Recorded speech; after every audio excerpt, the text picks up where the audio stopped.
Be my lady, come to me, take me,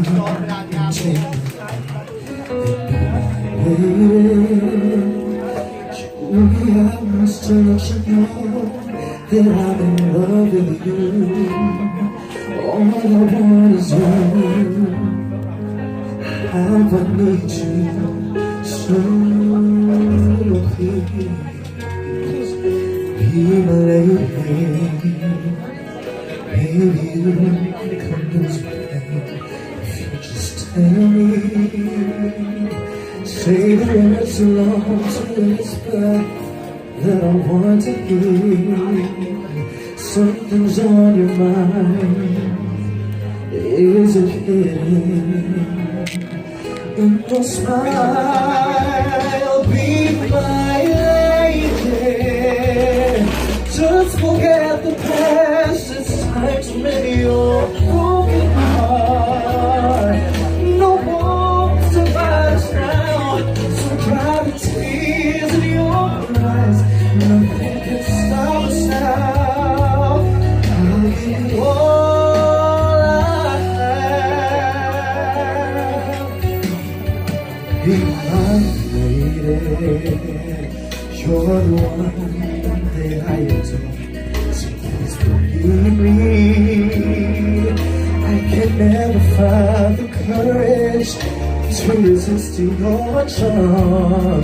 Nothing's more divine than each moment. You are mine. Be my lady. Just forget the past. It's time to mend your broken heart. No more survives now. So dry the tears in your eyes. Nothing can stop us now. I'll give you all I have. Be my lady. Let the sun shine through your heart and make a brand new start. Stay with me each night and day through the rest of my life. Just like a work of art.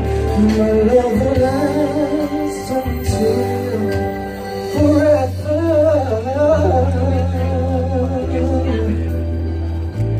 Just like a work of art. My love will last until forever.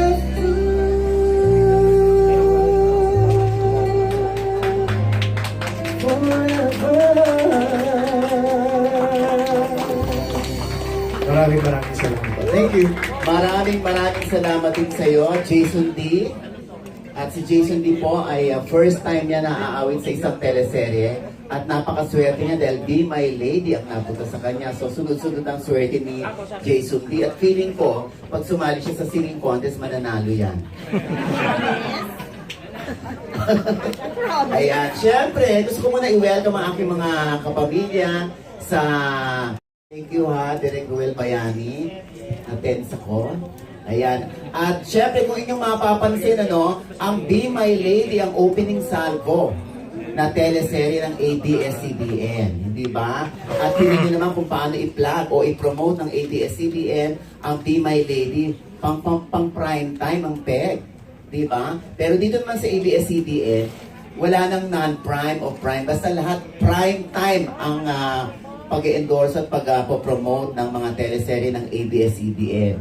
Kaya kumbaga napaka-espesyal lagi ng teleserye na ibinibigay at inihahandog sa mga kapamilya ng ating Kapamilya Network. At syempre ngayon naman, parang ko sinusundo ng Panginoon. Oo, Diyos ko. Tensa man ako dyan. Okay, syempre bago ang lahat ay introduce ko muna sa inyo ang mga tao, ang mga bayani sa likod ng Be My Lady. Ayan. Okay, syempre umpisahan natin sa ating business unit head, ang tawag sa kanya RSP. Dahil siya po ay si Direk Ruel S. Bayani. Ayan. Ang creative manager naman, ito yung nakakatawang sumulat ito, no? Kaya nakakakilig. Ang kwento ng Be My Lady. Palakpakan natin ang veterana, ang haligi ng industriya. Ha? Ito yung after ni Kuya Charms, siya na. Hindi, sa pagka-veterana, sa pagkahaligi. Ay, ako, Mel. Oo, Miss Mel Mendoza del Rosario. Nagbigay sa akin ng datong kanina yan, kaya magandang ito sa kanya. No? Kaya, syempre, ang head writer naman ng Be My Lady, Miss Arlene Tamayo. Ayan. Thank you, Miss Arlene. Ang episode writers naman natin, Miss Denise O'Hara, Marga Labrador, at si Miss Natividad De Leon. Ang brainstormers naman ay sina Mark Copes at Erica Bautista. Ayan. Ang production manager, si Miss Marivic, si Mavic Odukayen. Si Miss Mavic. At ang executive producer, Miss Katrina Juban. Ang associate producers naman ay sina Lia Garcia at Jane Quinto. Production assistants, Kim Martiliano, Rio Legaspi, Jerry Lu Baluyo, Jeric Panganiban, at si Jivan Bautista.